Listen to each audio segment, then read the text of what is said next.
Tudo bem? Meu nome é Anderson França e a gente está em mais um InstaChurch.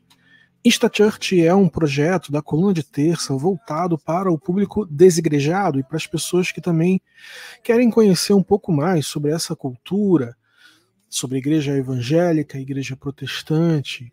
E há muitas pessoas hoje que querem conhecer não só para fazer um tipo de análise política, social, mas também para conhecerem um ramo importante do cristianismo e para onde ele está indo, sempre com um olhar crítico, porque eu pertenço à igreja há 50 anos e aprendi a ter um olhar crítico sobre o meu próprio. O InstaChurch, portanto, é um grupo de pessoas que se reúnem virtualmente no mundo todo, através das redes sociais, e a gente já faz aí pequenos programas, pequenos podcasts, pequenas inserções, geralmente em áudio mesmo. E eu já fiz também algumas lives no blog Anderson França, em que as pessoas participavam meio que religiosamente, né, por dizer a palavra. E nesse grupo a gente sempre tinha reflexões sobre direitos humanos também, como a igreja dialogava com direitos humanos, como ela dialogava com a política.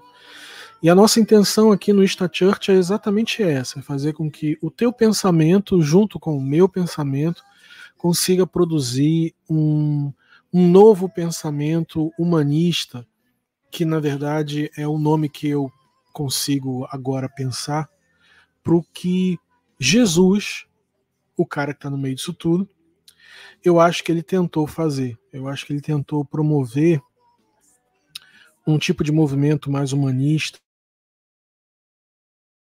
Todas as coisas que ele faz desafiam a sociedade, desafiam o status quo, desafiam o patriarcado, desafiam as elites. Então, ele era um sujeito que desafiava pessoas. E por isso, eu acho que ele está muito mais próximo do que a gente pode considerar como humanismo do que talvez o que a igreja evangélica hoje estabelece como prática religiosa. Mas para falar um pouco dessa história, eu quero começar do começo. Eu quero falar contigo do começo. Você está ouvindo no fundo uma pessoa muito importante na minha formação religiosa, que é um músico, cantor e compositor chamado Álvaro Tito. Álvaro Tito, ele é um cantor que começa a sua carreira no final da década de 70, um homem negro de periferia, e que traz uma forma, um estilo de cantar naquela igreja evangélica de 1980, quando nós éramos apenas 3% da população brasileira. Ele traz uma pegada meio Stevie Wonder. E ele ficou conhecido realmente como o Stevie Wonder da igreja. Na década de 80 até a década de 90, quando começaram a surgir outros cantores também da música negra norte-americana, que eu não sei se vocês sabem, ela é basicamente toda construída dentro da igreja, né? A gente está falando aí de James Brown, por exemplo. James Brown era de uma igreja batista. Você tem Beyoncé, o próprio Michael Jackson, que era testemunho de Jeová. Obviamente, os testemunhos de Jeová, eles não se colocam exatamente no lugar da igreja evangélica, mas eles gostam muito de serem colocados ao lado de movimentos reformadores, né? Eles não são católicos, então eles são reformadores. E aí eu decidi colocar no fundo dessa nossa conversa algumas coisas do Álvaro Tito que eu acho que foram importantes para mim. E eu quero que você ouça agora dele, com Eli Soares, uma música que marcou muito a minha infância e que a minha avó gostava muito, que se chama Não Há Barreiras.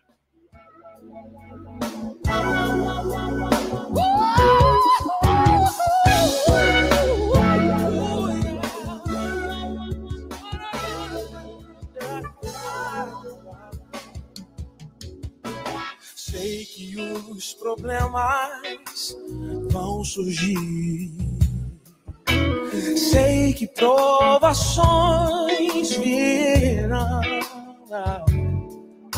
mas põe a tua fé no intercessor, que é Jesus, e Ele te estende as fortes mãos. Sei que as muralhas do temor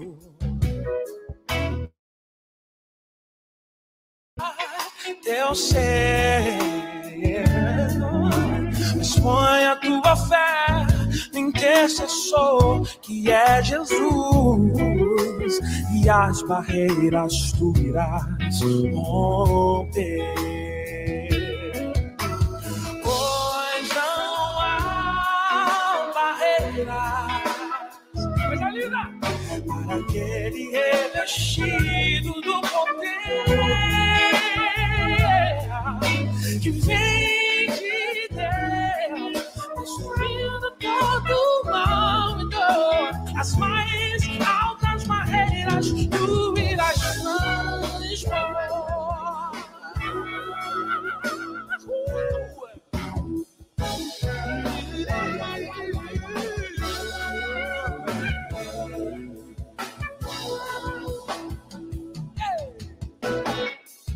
Sei que não há nada nem ninguém que consiga separar o cristão de Deus e de uma vida mais além. O céu onde os temores vão cessar. É intransponível esse amor. E Jesus tem pelos seus, dando livramento em plena dor. Jesus é o nosso grande intercessor. Pois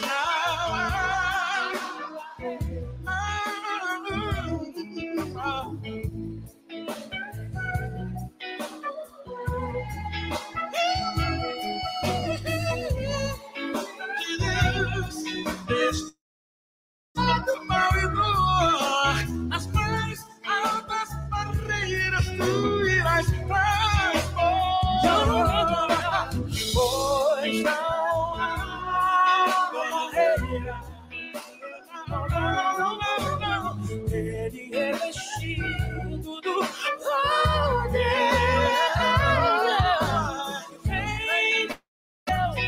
distraindo todo mal e dor. As mais altas barreiras não estão.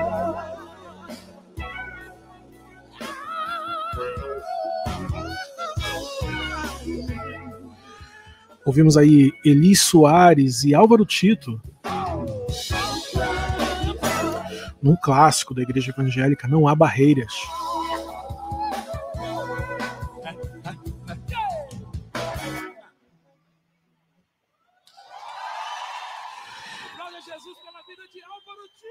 Álvaro Tito marcou a minha vida, a minha infância, a minha adolescência, e ele foi o primeiro grande cantor evangélico que a minha avó acabou apresentando para mim.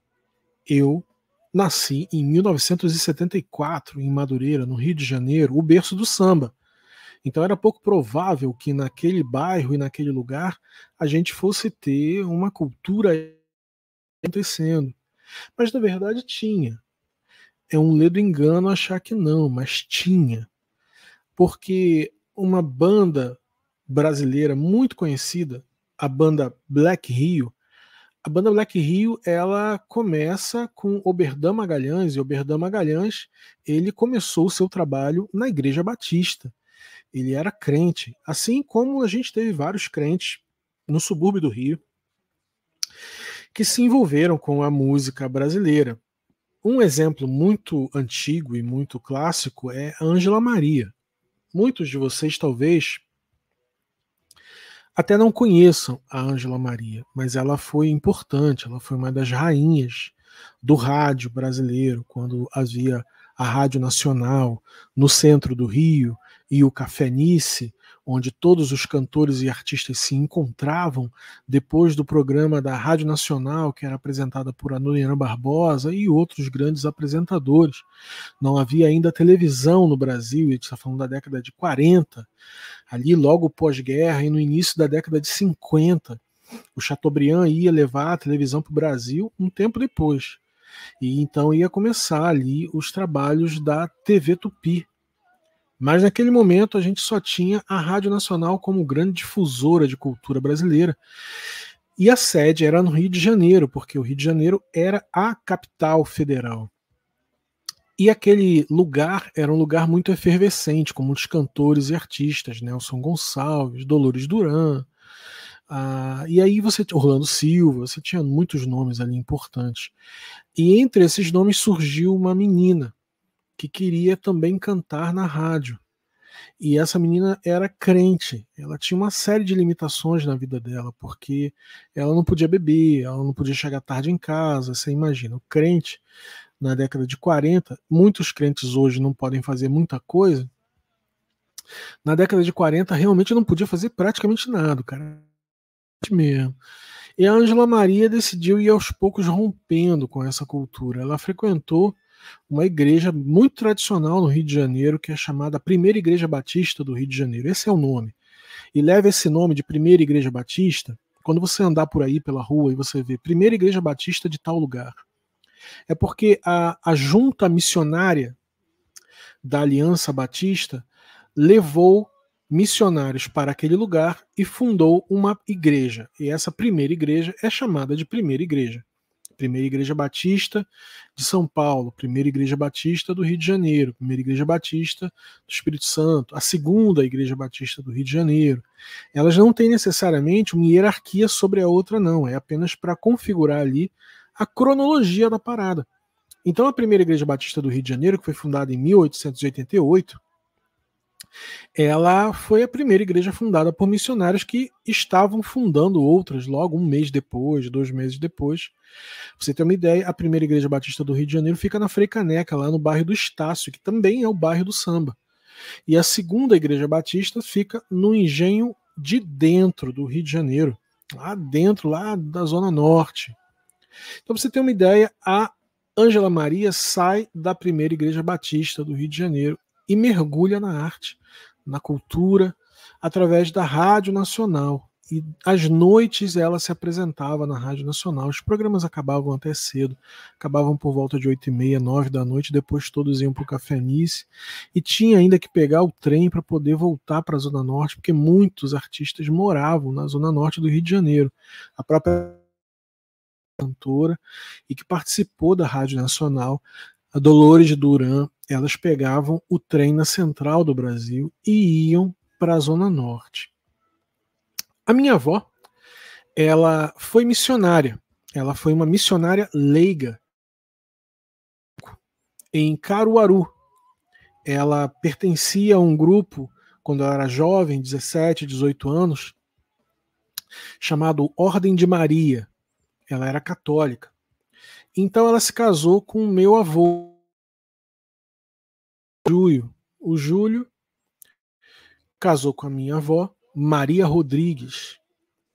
E ela decidiu abandonar a Ordem de Maria e entrar para a religião do meu avô, que naquela época era pejorativamente chamado pelos membros ali, os moradores da cidade, de a seita dos cabritos. E porque primeiro a gente era para eles uma seita, não seita, ou não era muito conhecida até, não, acho que não era seita, que não era conhecido. O pessoal não era igual hoje, né? Não era da língua ferina igual hoje, era um pessoal que não conhecia. Era uma coisa dos americanos, né? E a gente cantava, a gente louvava, né? Então fazia barulho. Então dizia que aquilo ali é da seita dos cabritos, que vivem gritando, vivem cantando, vivem fazendo barulho. Então a minha avó começou a frequentar com o meu avô a pequena congregação que tinha Batista lá em Caruaru. Com o passar dos anos, ela começou a ler mais a Bíblia e ela era semi-analfabeta. O que aconteceu com ela, aconteceu comigo. Ela encontrou pessoas e missionárias, e muitos eram americanos, que ajudaram a minha avó a aprender a ler. Americanos que até faziam um trabalho bastante interessante. Eles aprendiam um pouco americanos, né, falavam a língua inglesa, e tiveram que aprender o português. E aprendendo, começaram a alfabetizar pessoas em português. E a minha avó começou a ler com mais fluência a Bíblia. A Bíblia, a tradução de João Ferreira de Almeida, é uma tradução antiga no Brasil, muito antiga. Eu imagino que deve ter uns 2 séculos, ou um pouco mais de 2 séculos, se não estou enganado. Mas é uma tradução com um português muito, muito pesado, muito coloquial. Mas quem vencia aquela leitura estava pronto para qualquer outra leitura. A minha avó, então, se alfabetizou. E quando eles foram para Olinda, a minha avó já estava envolvida em atividades culturais da igreja, em atividades comunitárias, e ela já estava falando da fé dela para outras pessoas, até que nomearam ela uma missionária leiga. Ela começou, então, a incentivar pessoas a entrarem para a igreja. E ela foi extremamente importante naquela região para a criação de outras congregações que depois se tornaram igrejas. Primeiro era o que eles chamam de uma célula, um grupo de 3, 4 pessoas. Depois uma congregação, que poderia ter até 30 pessoas. E depois disso, quando chegasse uma igreja. Então a minha avó foi para a ilha com o meu avô e foram morar em Olinda, ali já no litoral, né? Eles foram para lá com a minha mãe e com mais 18 filhos. Depois os filhos foram descendo para o Rio de Janeiro. Eles foram descendo para o Rio de Janeiro para conseguir uma melhor oportunidade de trabalho. Era uma época de um grande êxodo para o Rio de Janeiro. E muitos nordestinos vieram no chamado pau de arara. E muitos ocuparam favelas e lugares muito pobres, né? Mas eles preferiam estar morando no Rio de Janeiro porque pelo menos tinha algum trabalho. E fugiam da fome, de alguma forma. 2 filhas da minha avó vieram, depois mais 2 filhas vieram, depois a minha mãe veio, então ela veio com a minha mãe veio, se separou do marido, depois de alguns episódios de violência doméstica. Minha mãe, ela sofreu muito na mão desse marido dela. E ela tinha 2 crianças, né, que são as minhas 2 irmãs. Então ela desceu para o Rio de Janeiro também para trabalhar no que aparecesse, já que outras irmãs dela já tinham descido, e a minha mãe era caçula da minha avó. E a minha avó, movida, né, o coração movido pela vinda da caçula para o Rio de Janeiro, minha avó pegou e veio também. E a minha avó começou a também fazer trabalhos religiosos no Rio de Janeiro, na favela de Nova Holanda, na Baixada Fluminense, em Caxias. A minha avó abria pequenas congregações. Minha avó era ótima de conversa. Ela era ótima de conversa. Ela parava na rua, falava com outra mulher e falava: "Oh, como é que tá seu neto? Como é que tá sua filha e tal? Tá precisando de alguma coisa?" E ela criava uma amizade com essas pessoas. Daqui a pouco essa amizade virava um vínculo, sabe, de afetivo. Daqui a pouco a minha avó estava indo na casa dela levando um bolo, levando uma roupa, respondendo a demandas concretas, emergenciais. Daqui a pouco a minha avó estava ali com um grupo de 3, 4 pessoas lendo a Bíblia. E daqui a pouco, então, aquilo virava uma congregação. A minha avó fez muito isso, sabe, gente? Na periferia do Rio de Janeiro, na Baixada, e na favela de Nova Holanda, que era uma favela recém-criada, não era nenhuma favela, era para ser um bairro modelo, né? Mas estava crescendo de forma desordenada. E ali estava a minha avó. E a minha mãe, trabalhando, batalhando muito por trabalho, né, correndo atrás de emprego para se manter, ela não me dava muita atenção, ela não ficava muito em casa. Então a minha avó também me criava. E nessa, eu nasci em 74, ali por volta de 78, 79, eu já estava na idade de entrar para... hoje é o primeiro ano do fundamental. Então a minha avó, ela passando café para ela tomar, ela fazendo bolo de fubá, ela fazendo cuscuz, e ela sentava comigo e abria a Bíblia. E eu, obviamente, não sabia ler. E ela foi quem me ensinou a ler. As primeiras coisas que eu li foi a minha avó que me ensinou a ler. E ela já me ensinou abrindo a Bíblia. E ela abria muito o que a gente chama de Velho Testamento. Quem não conhece a Bíblia ela é basicamente dividida em duas grandes partes. Uma grande parte chamada Velho Testamento, uma outra parte um pouco menor chamada Novo Testamento. O Velho Testamento conta a história do povo judeu. E o Novo Testamento conta a história de Jesus. O que tem a ver povo judeu com Jesus? É porque Jesus era... E nessa construção de narrativa, o Velho Testamento conta a história que ia gerar Jesus. É assim que a igreja cristã vê. O Velho Testamento é importante para os cristãos porque ele narra a história do povo que ia colocar Jesus no mundo. Então, quando Jesus chega, ele chega judeu, com tradições judaicas. Ele fazendo referências às judaicas. Ele é um judeu. E ele morre como um judeu. Então, a pergunta que se fez é, então, de onde veio essa pessoa? Veio dos judeus. E quem são os judeus? Os judeus estão aqui no Velho Testamento. Então vamos incorporar isso como livro sagrado também, né? E é um compêndio de livros, né? Tem a Torá, tem os profetas, tem os salmos. Então a igreja cristã trouxe tudo isso. E aí o conjunto desse Velho Testamento que fala sobre os judeus, as histórias dos judeus, Davi, Moisés, Noé, aquela coisa toda, isso também é incorporado a um Novo Testamento, que é a história de Jesus. As pessoas escreveram, as pessoas que conviveram com Jesus, partindo do pressuposto que tudo que a gente está... Jesus, escreveram sobre ele. E depois as pessoas refletiram sobre o que ele fez e deixou de fazer. Então você tem os livros, por exemplo, do apóstolo Paulo. Paulo foi um homem que não andou diretamente com Jesus, mas que teve uma revelação sobre Jesus. E ele, de repente, começou a escrever sobre o cristianismo e ele se torna ali, na verdade, um dos fundadores do pensamento e da teologia cristã, ali, logo um pouco depois que Jesus morre. Mas Pedro, Tiago, João, os discípulos que conheceram Jesus pessoalmente também escreveram. Essa Bíblia, ela é um material fácil de você, numa época que não tinha tantas bibliotecas, tanta gente alfabetizada, não era tão fácil você pegar esse material e colocar todo...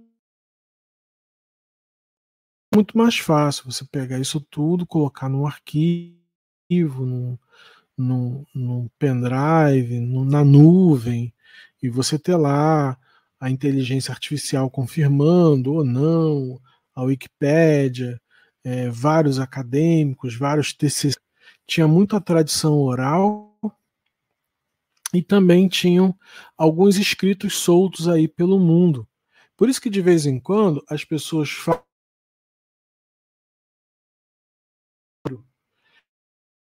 Essa história de encontrar papiro é um negócio engraçado. Porque qual é a importância do cara ter achado um papiro em grego ou em aramaico falando sobre Jesus? Isso não muda a vida da gente. Na verdade, isso não muda a vida da gente. Mas é importante, porque comprova, até certo ponto, a veracidade do texto que a gente está lendo hoje. O texto bíblico que você tem hoje na sua mão aí, ele tem várias origens. O livro dos judeus, o que a gente chama de Velho Testamento, ou a Bíblia dos judeus, ela existe até hoje. E os judeus se dedicam muito a manter o livro de forma íntegra. Então os cristãos têm pouca preocupação com o que está escrito lá no Velho Testamento, porque os judeus mantêm isso muito fiel ao original, que está em hebraico. Já o Novo Testamento, é um pouco mais complexo, porque não há muitos textos inteiros sobre Jesus, há pedaços. E essa busca começou ali no século XIX, muito depois da Reforma Protestante, que foi em 1500, alguma coisa, século XVI. E aí lá no século XIX, peço até desculpa, eu sou muito ruim com data, mas ali no século XIX é que os protestantes, principalmente os protestantes, começaram com essa história de, olha, a gente precisa encontrar registros históricos de que Jesus de fato existiu, e isso não é apenas voz da nossa cabeça. E isso começou um grande trabalho com universidades. O mundo todo estava mergulhado no negócio de arqueologia, né? E aí começa a arqueologia bíblica. E de fato, as pessoas começam a encontrar textos, encontrar objetos, encontrar menções a Jesus fora da Bíblia. E isso foi importante, porque a gente percebeu que os textos que eram encontrados muitas vezes batiam e outros não batiam com os textos que a gente tinha. As traduções que a gente tinha até então vinham de grandes traduções, como a Septuaginta, como a Vulgata, que é o que a Igreja Católica usou. E aí a gente começou a ver que, olha, existem variações na tradução, existem coisas aqui que não são tão como a Igreja Católica diz. Até a própria Bíblia protestante, que só difere da Bíblia Católica por conta de uma outra forma de traduzir, ou uma outra linguagem, mas tecnicamente as palavras elas seguem o mesmo rumo. Mas há uma proposta na Bíblia protestante, na católica, que é fazer com que a linguagem seja mais acessível a todos. A Igreja Católica ela não tinha uma preocupação de traduzir ninguém. Ela mantinha no latim, e se você quisesse ler Bíblia, você que aprendesse latim. Já no início ali, quando começa ali a criação das máquinas de imprensa, né, o Gutenberg e tal, eles começaram a traduzir a Bíblia e produzir Bíblia em várias linguagens, para o alemão, para o inglês, a Bíblia do King James, né? E aí no Brasil, a Bíblia de João Ferreira de Almeida, que é uma tradução clássica. Depois dessa tradução vieram muitas outras, e cada tradução que surge, ela segue cada vez mais a essência daquilo que é encontrado no texto original. Isso faz a gente pensar que o próprio texto ele precisa de uma atualização e de uma contextualização. Não significa adulterar o texto, mas significa repensar o texto. A minha avó tinha na época de João Ferreira de Almeida. Quando eu cheguei na escola, eu já estava acostumado com os estudantes, os meus coleguinhas, eles estavam começando a ler naquele momento, e eu já estava lendo. Então isso que a minha avó fez comigo foi muito bom, porque já me jogou lá na frente. Quando eu cheguei no ensino médio, eu já tinha lido a Bíblia algumas vezes, um livro grande, né? Mas eu já tinha lido algumas vezes. As pessoas ainda estavam começando a ler Machado de Assis e achavam difícil o português usado por Machado de Assis. Só que eu não achava. Eu achava bastante possível. Eu conseguia compreender a linguagem dele. Eu gostava de outros escritores, por exemplo, na minha idade de adolescente, eu já gostava de Paulo Leminski, eu gostava de Drummond, eu gostava de João Baldo, eu gostava muito do Veríssimo, que o Veríssimo era como se ele estivesse conversando comigo, né? Nelson Rodrigues, eu gostava muito desses caras, né, bicho? Eu achava muito legal. E isso tudo era porque eu já era acostumado com a abstração, com a linguagem e com o subjetivo da leitura, o que ela te provoca, e principalmente com a própria língua portuguesa, que veio da Bíblia. Assim como a minha avó foi alfabetizada por um missionário, por uma missionária, e leu a Bíblia, ela também me alfabetizou. E tem muita gente, tá, no Brasil hoje, que é alfabetizado a partir da Bíblia. Um exemplo que foi parar na novela Renascer, que a gente viu aí, foi do próprio Tião Galinha. O Tião Galinha é um grande personagem, um dos atores, que é o Irandir, né, um dos maiores atores brasileiros que entrou no corpo do Tião Galinha. Não tem como, eu acho que depois dessa interpretação dele, não haverá outro Tião Galinha. Esse cara para mim foi definitivo. Então esse cara, o pastor Lívio, que está ali, o pastor Lívio que inclusive é um desigrejado, né, seria uma pessoa membro aí do Ista Church, o pastor Lívio, ele pega a Bíblia e dá para ele começar a ler. E ele lê junto com o Tião Galinha. E o Tião Galinha dali começa a ler outros livros da literatura brasileira, como Homens e Caranguejos, do Josué de Castro, que eu também li. Então a gente começa a dobrar a dificuldade da literatura quando começa pela Bíblia, pelo simples fato de que o texto bíblico é muito complexo, é muito difícil de ler. É um linguajar muito difícil, é um linguajar muito coloquial que a gente não usa mais. Por isso que, até que eu não entenda tudo do juridiquês, porque eu não tenho paciência, mas, no geral, quando eu pego um contrato, quando eu pego um texto, por exemplo, jurídico, na essência eu entendo para onde está indo aquilo ali, sabe? Há dispositivos técnicos e legais que, de fato, não tem como, a gente não conhece, a gente tem que ler a lei. Mas, muitas vezes, a forma, o arco de escrita de um contrato ou de um texto jurídico, eu pego a ideia, entende? Por quê? Eu tive em casa, uma casa simples, uma casa humilde, com a minha avó. A minha avó foi me ajudando, sabe, a ler e me tornar uma criança. Eu basicamente só tive um livro a vida toda que eu li, que foi a Bíblia.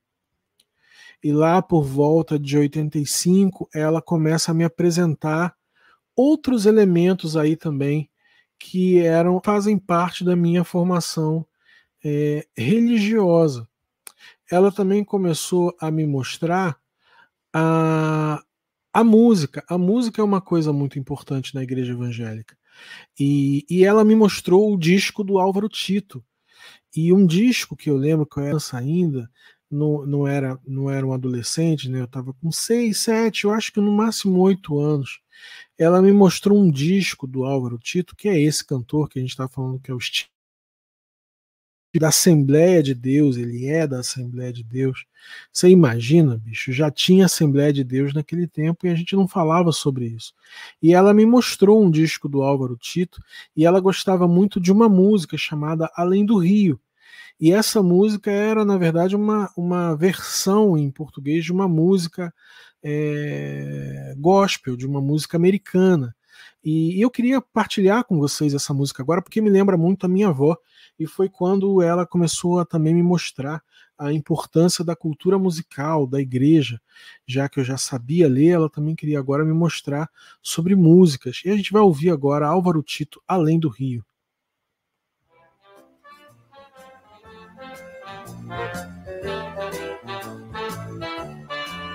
Além daquele rio, há uma terra de paz, onde santos e remidos estão a morar.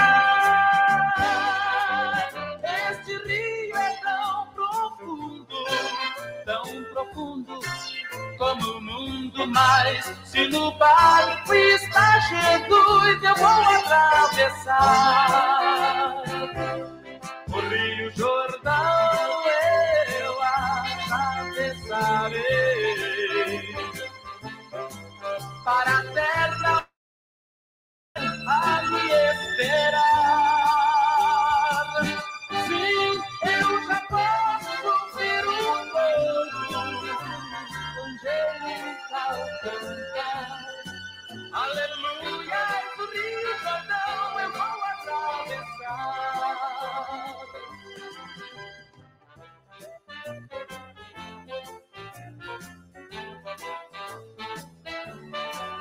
Além daquele rio, há uma terra de paz. E se remidos estão a morar. Este mundo tão profundo Se no barco está Jesus, eu vou atravessar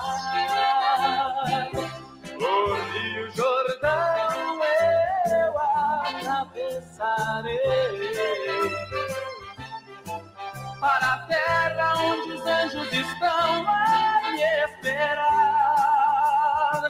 Sim, eu já posso ouvir o coro angelical cantar. Aleluia, do Rio Jordão eu vou atravessar. Aleluia, do Rio Jordão eu vou atravessar. Aleluia, do Rio Jordão eu vou atravessar.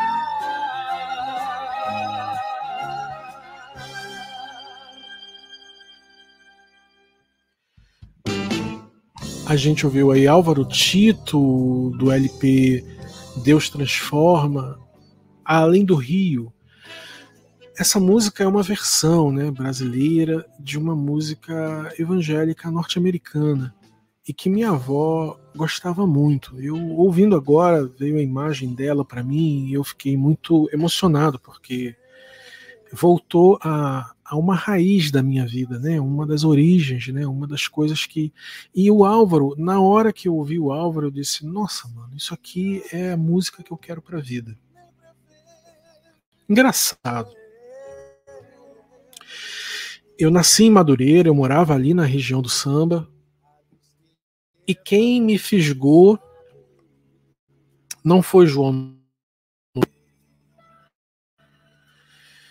Bezerra da Silva, não foi Beto Sem Braço, não foi Almir Neto, não foi Cartola, eu passei longe de Cartola. Quem me fisgou foi Álvaro Tito. Você vê como a igreja cria um ambiente totalmente diferente, independente do ambiente externo, onde quer que ela se estabeleça. Desde criança, a igreja que eu frequentei, e as igrejas de uma maneira geral, elas são muito autônomas, elas acolhem pessoas. Mas elas são comunidades fechadas, né? Você consegue viver a tua vida toda ali dentro, absorver cultura, produzir cultura para aquele grupo, né? Aquilo é cultura. Para você pode não ser, mas para eles é. Pode fazer teatro, pode fazer música, pode fazer cinema, pode fazer tudo ali dentro da igreja. A igreja é um universo muito grande, sabe?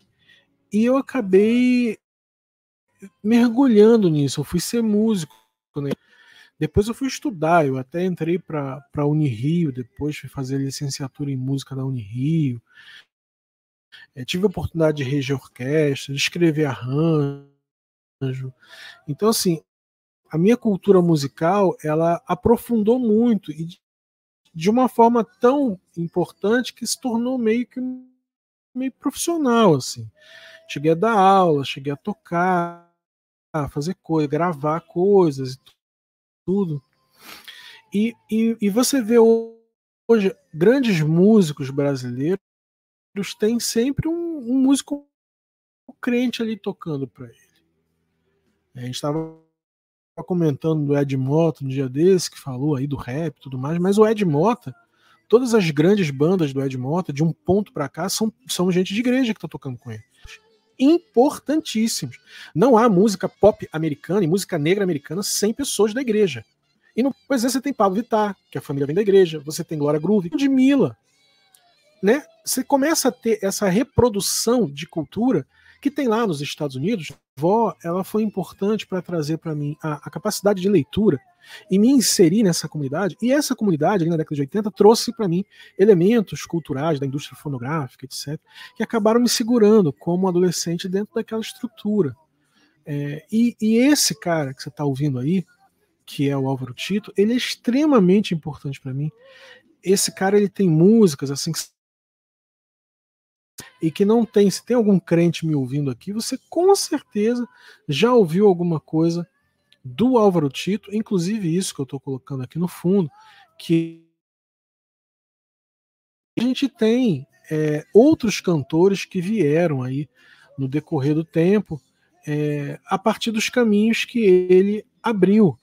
O próprio Álvaro Tito, ele, com uma carreira consolidada, ainda canta, ainda faz coisas muito importantes, ele foi mergulhando em outros caminhos. Ele, por exemplo, tem músicas, tem coisas que ele vai para o jazz. E não é qualquer jazz, ele faz coisas muito qualificadas no jazz. E isso, tem horas que ele me lembra Emílio Santiago, tem horas que ele me lembra Stevie Wonder, tem horas que ele me lembra vários grandes músicos americanos. Mas eu queria mostrar para você mais uma música dele chamada Aventura, porque essa aí eu já tinha quase 30 anos. Eu já era um cara crítico da igreja, eu já tinha uma crítica sobre tudo. E aí ele me grava um disco e no meio do disco ele me solta isso aqui. Lembrança de nós dois, saudade, amor que se foi, vem junto um laço, um nó, amigo, caminho, um só. Mas você decidiu um dia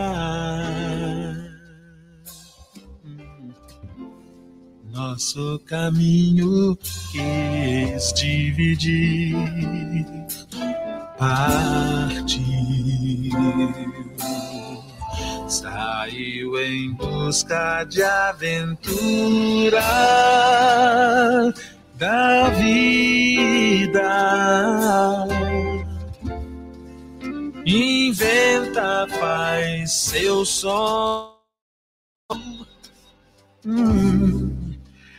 Essa música, ela me pegou numa fase da vida em que eu estava criticando, inclusive, por que eu estava na igreja.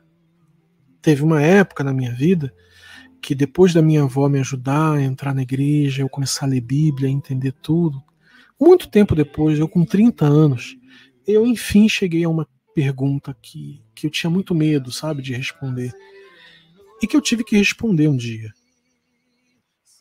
Eu me perguntei, por que eu estou aqui? Por que eu ainda estou aqui? E essa pergunta foi crucial para a mudança do meu pensamento, como também a própria igreja teve que ir refazendo o seu pensamento à medida em que os textos que ela lia, e ela ia percebendo que os textos tinham contradições e, sobretudo, precisavam de uma reforma, e a sociedade precisava de mudanças e clamava por inclusão, então algumas igrejas decidiram fazer releituras teológicas. E essas releituras foram tão profundas em algumas comunidades, como por exemplo a IBAB, a Igreja Batista no bairro da Água Branca, que as congregações se juntavam para debater, por exemplo, sobre a inclusão de gênero, sobre gays, lésbicas, trans, sobre racismo, sobre o papel das mulheres. Esse é um debate que já existe na sociedade brasileira há uns 30 anos, por aí também. E eu estava ouvindo essas vozes de fora da igreja. E aí a gente estava começando a questionar, né? Será que Deus é Deus mesmo? Será que é o Deus que a gente está lendo na Bíblia? Ou será que ele é o Deus também do outro? Será que a preocupação de Deus era ser um único Deus verdadeiro só para mim? Ou será que a preocupação de Deus, se é que existe Deus, é ser um Deus para todo mundo, em que todo mundo se acha, se encontra nele? Esses questionamentos começaram a acontecer na minha vida. E eu comecei a desmontar tudo aquilo que a minha avó ensinou. Mas não com ódio, mas entendendo que ela trouxe para mim o melhor que ela tinha para trazer, que era a compreensão que ela tinha da fé. Agora ela deixou na minha mão uma herança e eu estava reformando dentro de mim toda aquela linguagem. Eu comecei a entender que o Deus do outro, do candomblé, da umbanda, do espiritismo, do budismo, do islã, aquele Deus não era o diabo, que a minha avó aprendeu que era, mas eu entendi que não era. a gente precisava de uma nova leitura sobre isso. E as igrejas, de uma forma geral, elas se dividiram. E hoje a gente tem igrejas que compreendem isso e igrejas que não compreendem isso. E são essas igrejas que estão em conflito.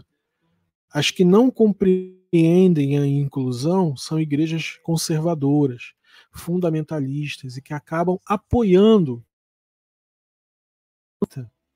o que é muito triste, né? Igrejas que têm um teor acabam acolhendo mais pessoas, participem da sua comunidade. Veja só, você não precisa ser crente, eu não quero que ninguém se converta, eu quero que você seja feliz, é só o que eu quero. Então, ou por exemplo, o pastor Henrique Vieira, ele é uma pessoa que conseguiu fazer releituras da Bíblia, ele conseguiu fazer novas leituras. E aí a gente começa a entender que Jesus não é escravo ou refém da igreja evangélica. Jesus não está preso à igreja evangélica. Ele soltou ali uma revelação para a gente. E quem mais quiser entender por aqueles meios, tudo bem. Mas se você quiser entender por outros meios, você pode também entender. Eu acho que a gente chegou num momento da história do cristianismo no Brasil em que a gente precisa fazer releituras desse texto que a gente chama de Bíblia imutável, que acho que, por exemplo, não fala sobre várias coisas, como, por exemplo, o aborto. O aborto não está na Bíblia. E, ao mesmo tempo, quando a gente fala do aborto olhando para as mulheres brasileiras que são vítimas de opressão, se Jesus fosse vivo, Jesus ia estar do lado dessas mulheres que são estupradas. Gente, boa parte das mulheres estupradas no Brasil são entre 13 e 14 anos. Você imagina uma pessoa dessa, uma criança, ter que ter uma filha, porque a igreja diz que tem que ter. Essa igreja não entendeu nada. Ela não está entendendo Jesus. Ela não está entendendo quem foi o cara que fundou o negócio. Entende? Então essas releituras são importantes para que a gente possa atualizar a nossa leitura humanista de mundo. E aí eu tive que fazer uma nova leitura da Bíblia do começo. E pessoas foram extremamente importantes para mim. A Eliade foi uma pessoa importante. O Ed René, que é da IBAB, ele foi importante. O Levizão, o Levi Araújo, é um cara extremamente importante na construção da minha fé. O Raiz André, que é um grande amigo, um irmão e é um pastor metodista que está lá no bairro da Federação em Salvador. Viva para mim. O Vladimir, o próprio Galo, que vocês conhecem, o Paulo Galo, pela aquele episódio de incendiar a estátua, né? Mas o Galo é muito mais que isso, gente. Convivi com o Galo. É um irmão, é um filho de Deus, bicho. Esse cara, ele se encontrou no cristianismo, se encontrou no Islã, se encontrou no candomblé. Ele é uma pessoa de fé. Ele é um homem de fé, sabe, o Galo. Ele é a palavra viva para mim também, sabe? Ele mostra para mim a importância do Islã, sabe? Porque vocês que não são do Islã, vocês acham estranho por que a pessoa tem que se ajoelhar 3 vezes por dia. Gente, tem pessoas que precisam 3 vezes por dia estar ajoelhadas diante de Deus, para que ela possa conter os seus desejos. Às vezes é uma bênção você ter para quem ajoelhar 3 vezes por dia. Às vezes é uma bênção você ter para quem deitar uma oferenda, sabe? Se você não precisa disso, tá tudo certo, mas tem gente que precisa, sabe? E isso acontece muito na periferia, porque eu acho que o ateísmo tem muitas respostas importantes. Por outro lado, é relativamente fácil ser ateu se você mora no Jardim Botânico. Mas se você mora na Maré, é muito difícil ser ateu. Você vai ter que se apegar a alguma coisa para suportar aquela realidade, senão a conta não fecha. A gente vai falar no próximo Insta Church da continuidade disso. Eu só queria pontuar para você e mostrar para você de onde eu venho, como foi a construção da fé na minha vida e como é esse processo hoje. Você deve estar pensando assim, nossa, mas o cara foi crente mesmo, de dar panfleto na rua, e hoje ele está falando sobre abertura e inclusão. Sim, é porque está tudo ali. Se você ler a Bíblia com cuidado, você vai ver que o que importa é o amor ao semelhante. Não é exatamente se você vai de calça ou vai de saia para a igreja, ou se pode entrar gay, se não pode. E Jesus não perdeu tempo com nada disso. Ele perdeu tempo, ou gastou o tempo dele falando de amor. E é sobre isso que a gente tem que falar. Num determinado ponto da minha vida, não importava nem se ele tinha ressuscitado ou não, mas sim o exemplo que ele deixou. Eu agradeço vocês por terem me acompanhado e ouvido esse podcast, essa conversa do InstaChurch. Eu fico muito feliz de ter pessoas do outro lado, no mundo todo, me ouvindo, eu aqui de Paris, falando para pessoas no mundo todo. Muito obrigado. A Carol, que trabalha comigo, produtora e gestora da Coluna de Terça, ela também está feliz e ela agradece vocês. Os meus bichinhos, que também fazem parte da minha família, a Tijuca, a Madureira e o Gold, eles também agradecem vocês. Todos nós somos gratos por vocês nos deixarem entrar na vida de vocês por um tempo e compartilhar com vocês um pouco desse pensamento. Muito obrigado. Continue apoiando o nosso trabalho pelo Pix, colunadeterça@gmail.com, ou assinando um dos canais que a gente tem no apoia.se/coluna de terça, ou no Instagram, no blog Anderson França. Se essa palavra foi importante para vocês, se esse programa é importante para você, saiba que ele só é possível por conta dos nossos assinantes. A gente poderia publicar isso só para os assinantes, mas a gente acha que é tão importante, já que eles nos apoiam e nos patrocinam, que a gente abre esse trabalho para você que ainda não nos apoia. Apoie a gente e siga com a gente nessa caminhada. Muito obrigado por sua audiência e a gente volta no próximo InstaChurch. Aquele abraço. Alma, afastando as hostes do mal.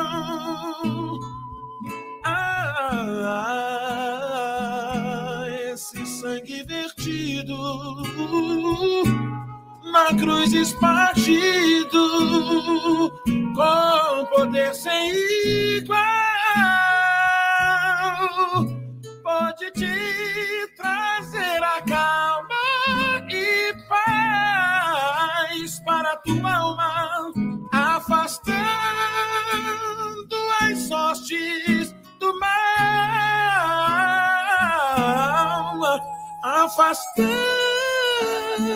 as hostes do mal.